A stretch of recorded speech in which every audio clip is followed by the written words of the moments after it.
The following is a Montana PBS Learning Media offering.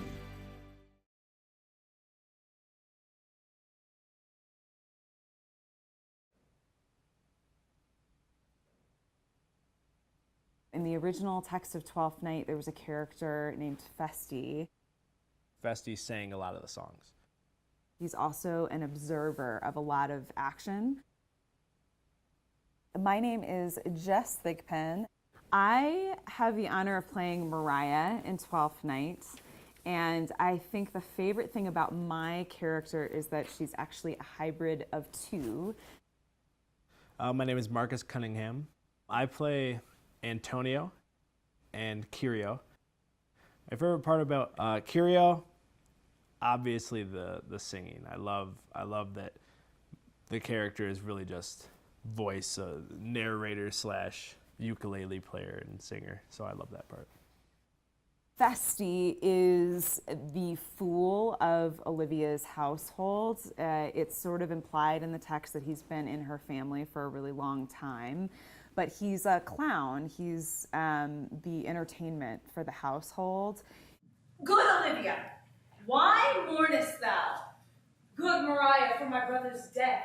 I think his soul's in hell, Olivia. I know his soul is in heaven, Mariah. The more fool, Olivia, to mourn for your brother's soul being in heaven.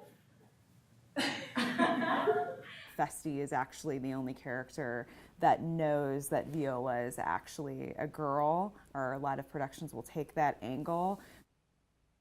He does have a special connection with the audience in that he sort of will winkingly summarize things that have happened for the audience to track with a lot of the plot lines.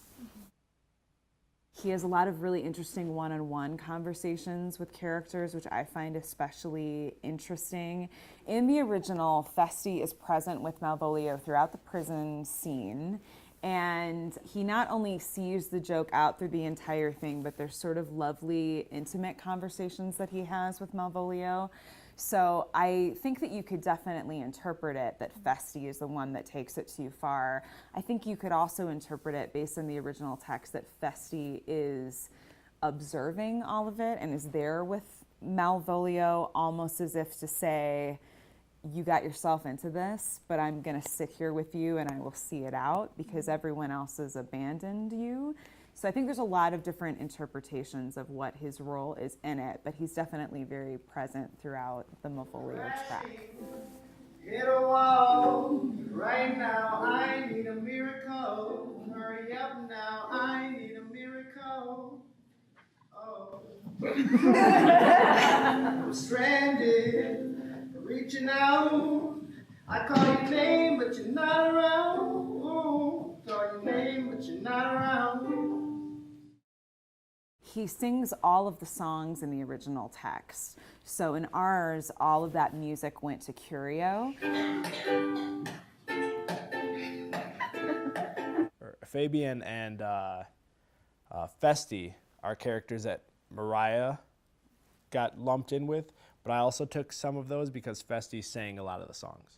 1, 2, 3, 1, 2, 3, drink. 1, 2, 3, 1, 2, 3, drink. 1, 2, 3, 1, 2, 3, drink. Going back till I lose count. Second thing, second, don't you tell me what you think that I should be. I'm the one at the sail, I'm the master of my CEO. The master of my CEO. There's another servant named Valentine that has a lot of the lines that I have. I think a lot of it got boosted into Curio since he's the main servant to Orsino. What news from Olivia? So please, my lord, I might not be admitted, but from her handmaid do return this answer. In that instant was I turned into a hart, and my desires, like fell and cruel hounds, ever since pursue me. Away before me, to sweet beds of flowers. Mariah is essentially both Mariah's track and Feste put all together into one track. And I love that. I think it's super smart and it's so much fun to be able to play with that much more text. Thankfully for me, a lot of Feste's jokes Mariah received.